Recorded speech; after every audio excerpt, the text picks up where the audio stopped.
Halo, selamat berjumpa kembali di mata kuliah desain analisis algoritma. Hari ini kita lanjut di materi pemrograman dasar. Jadi mungkin ini materinya sudah pernah dipelajari di semester 1, mungkin ini sekedar mengingatkan lagi.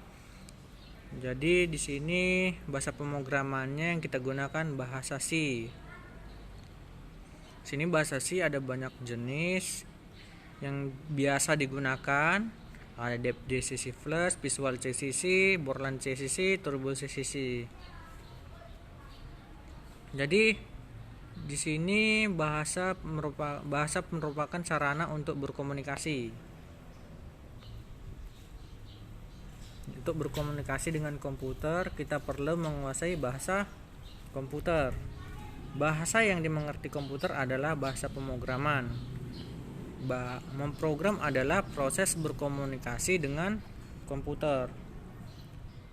Tujuan memprogram komputer memerintahkan komputer untuk melakukan tugas komputasi output sesuai dengan yang diinginkan.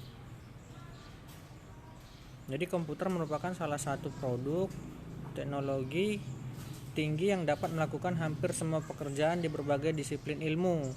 Tetapi komputer hanya merupakan barang mati tanpa adanya bahasa pemrograman untuk menggambarkan apa yang kita kerjakan, sistem bilangan untuk mendukung komputasi, dan matematika untuk menggambarkan prosedur komputasi yang kita kerjakan. Jadi bagaimana komputer menjalankan instruksi pemrograman? Dia seperti ini contohnya, gambar sederhana komputer dan instruksi pemrograman. Jadi seperti di gambar ini, dia ada dari memori ke instruksi pertama, kedua, ketiga, dan keempat sampai ke instruksi N. Nanti dieksekusi ke komputer. Jadi perkembangan bahasa komputer. Jadi bahasa generasi pertama yaitu bahasa mesin. Generasi kedua yaitu assembly, dan generasi ketiga yaitu yang kita pelajari sekarang. Untuk kecanggihan suatu komputer, bahasa pemrograman tersebut diukur untuk kemudahan programmer menyusun program. Jadi sudah banyak program-program atau aplikasi yang mempermudah kita untuk melakukan suatu atau membuat program. Jadi di sini bahasa generasi pertama.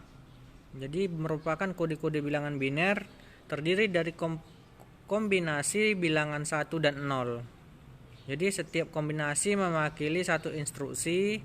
Instruksi bahasa mesin tergantung dari jenis komputer yang dipakai.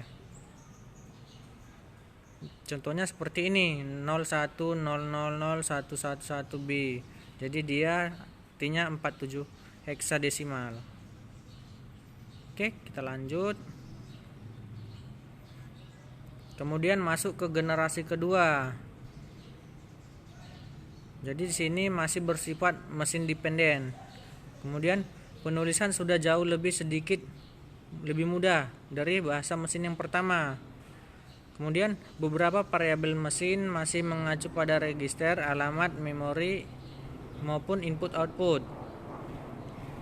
Kemudian bahasa generasi ketiga yaitu bahasa tingkat tinggi. Contoh bahasanya yaitu Pascal, C, C++, Basic. Dan ini mungkin sudah kalian gunakan di pertemuan mata kuliah sebelumnya. Jadi ini contoh sederhana untuk bahasa C. Contohnya Hello World. Jadi ini mungkin bahasanya sudah biasa kalian pakai waktu belajar dasar-dasar pemrograman Pascal. Jadi hasilnya seperti ini. Jadi saya anggap ini sudah tidak asing lagi bagi kalian. Kemudian proses program pada bahasa tingkat tinggi oleh komputer. Jadi di sini listing program, kemudian di sini proses kompilasi menerjemahkan bahasa program tinggi menjadi bahasa mesin dalam bentuk file object. Kemudian masuklah dia ke bahasa file object. Yang kedua, file object merupakan program yang telah diterjemahkan ke bahasa mesin. Kemudian sebelum masuk ke yang ketiganya, sini proses linknya menambahkan informasi tentang karakteristik komputer yang digunakan ke dalam bahasa mesin. Kemudian dia file binary atau executable, itu file program yang siap dieksekusi atau dijalankan. Kemudian yang terakhir, proses eksekusi menjalankan program yang telah dibuat. Jadi di sini IDE, Integrated Development Environment. Pada umumnya programmer tidak perlu menjalankan pemrosesan program seperti di atas karena beberapa bahasa pemrograman termasuk C sudah menjadi IDE. Dengan IDE, proses kompilasi link, dan eksekusi cukup dilakukan sekali klik. Jadi perancangan program. Sebelum menulis program, ada beberapa hal yang perlu dilakukan untuk membantu programmer merancang program, yaitu pertama algoritma, dan yang kedua membuat flowchart. Flowchart sudah kita bahas minggu lalu. Kemudian flowchart mungkin sudah kalian bahas waktu di pertemuan pemrograman Pascal.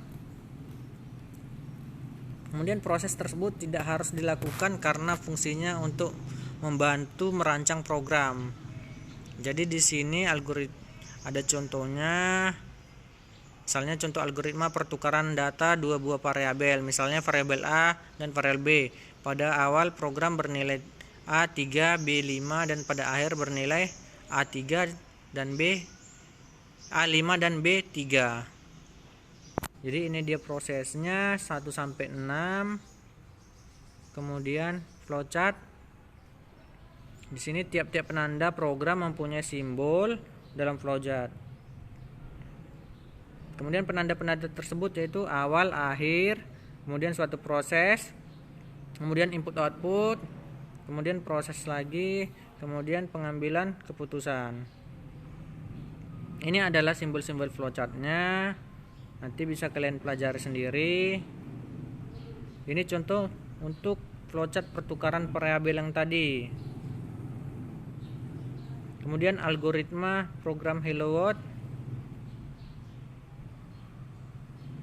Di sini nanti kalian baca sampai selesai. Contohnya sungguh sangat sederhana. Oke, sampai berjumpa kembali di pertemuan selanjutnya. Terima kasih.